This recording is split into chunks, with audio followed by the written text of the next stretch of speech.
This is an endovascular retreatment of a fusiform middle cerebral artery aneurysm with additional flow diversion.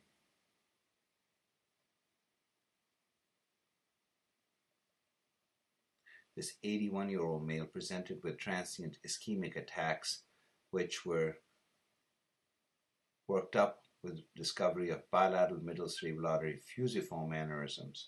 The left MC aneurysm was treated with flow diversion. However, the follow-up aneurysm imaging studies suggested no change in the aneurysm size, measuring north of 6 millimeters. Therefore, our plan was to place an additional flow diversion device across the neck of this aneurysm. You can see the previously placed device in the M1 segment.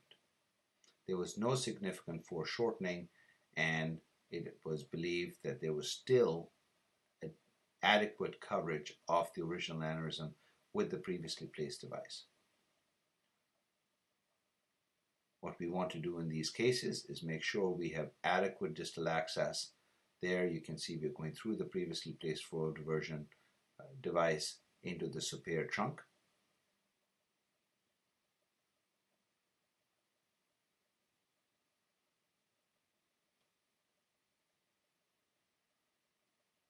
Once we have distal delivery into the superior trunk, we are now prepared to deliver the device. You can see because of the tortuosity, delivering the microcatheter into the superior trunk can be challenging.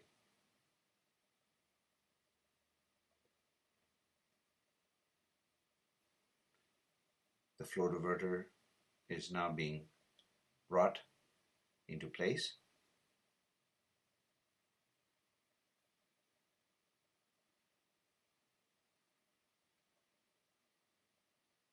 Into the superior trunk. We ideally don't want to jail the entire bifurcation, and therefore the device is being delivered right at the bifurcation.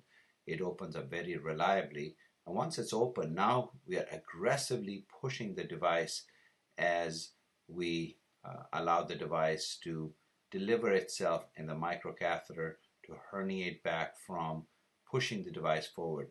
So there's very little unsheathing, primarily pushing the device, and the very last little bit is the only part that is simply unsheathed. Once it's unsheathed, we have distal delivery wire that we are happy with. We will now recapture the delivery wire